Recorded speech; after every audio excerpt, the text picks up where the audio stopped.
കോഴിക്കോട്ടുകാർക്ക് അതിശയവും കൗതുകവും ഒരുപോലെ സമ്മാനിക്കുകയാണ് പയ്യങ്കോട്ടുപുരം ശ്രീമുരുകൻ എന്ന ഗജകേസരി. ഒത്ത ആകാരവും കൊമ്പുമൊക്കെയായി തല ഉയർത്തി നിൽക്കുന്ന കൊമ്പന് പക്ഷേ പാപ്പാനും പനമ്പട്ടയും ലിറ്റർ കണക്കിന് വെള്ളവും ഒന്നും വേണ്ട. കാണാം ശ്രീമുരുകൻ്റെ വിശേഷങ്ങൾ.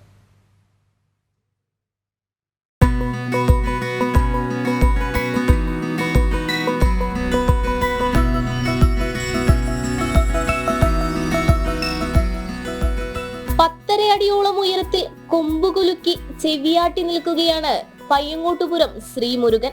കൊമ്പു പിടിക്കാം, വാലു പിടിക്കാം, തുമ്പിക്കൈ തലോടുകയും ചെയ്യാം. കുത്തുമെന്നോ ഇടയുമെന്നോ പേടിയും വേണ്ട. കാരണം ഒറിജിനലിനെ വെല്ലുന്ന ഫൈബർ ആനയാണിത്.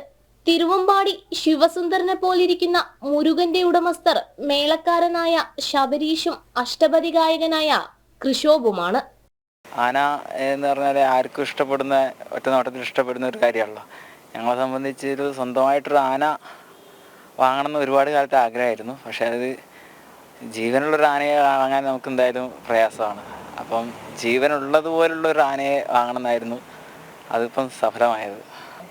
ആളുകളുടെ ഒരു കൗതുകം എന്ന് പറഞ്ഞു കഴിഞ്ഞാൽ ഒരു ഒറിജിനൽ ആന നിൽക്കുന്ന രീതിയിൽ കണ്ടിട്ടാണ് എല്ലാവരും ഇങ്ങോട്ട് കയറി വരുന്നത്. ഇവിടെ കയറി വന്നിട്ട് ആനയുടെ കാലിൻ്റെ ഭാഗത്തുള്ള വീല് കാണുന്നവരാണ് അത് ഒറിജിനൽ അല്ല എന്ന് മനസ്സിലാവുന്നത്. അത്രയും ഒരു പെർഫെക്റ്റിലാണ് ഇതിൻ്റെ ഒരു വർക്ക് അവർ ചെയ്തു തന്നത്. പറവൂരിലെ ആനമേക്കറാണ് നിർമ്മാതാവ്.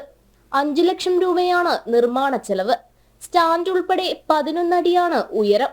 മുത്തുക്കുട, വെഞ്ചാമരം, ആലവട്ടം എന്നിവ ഉൾപ്പെടെ 3 പേർക്ക് കയറുകയും ചെയ്യാം. ശ്രീകണ്ഠേശ്വര ക്ഷേത്രത്തിൽ അനുഗ്രഹത്തിനായി കഴിഞ്ഞ ദിവസം എത്തിച്ചപ്പോൾ തന്നെ ആനപ്രേമികൾ കൂടെ കൂടിയിരുന്നു. ഉത്സവങ്ങൾക്കും ആഘോഷങ്ങൾക്കുമായി ശ്രീമുരുകൻ കുറെ നാളിനി കോഴിക്കോട് തന്നെ ഉണ്ടാകും. ഈ മസ്തകവും കൊമ്പും ആകാരവും കണ്ടാൽ ആരുമൊന്ന് അതിശയിച്ചു പോകും. എല്ലാം ഒത്തിണങ്ങിയ ഗജകേസരി തന്നെ. ക്യാമറമാൻ സന്തോഷ് മണ്ണാർക്കാടിനോടൊപ്പം ദിസ്ന സുരേഷ്, ജനം, കോഴിക്കോട്. എന്തായാലും കലക്കി വളരെ സുന്ദരനായ ശ്രീമുരുകൻ.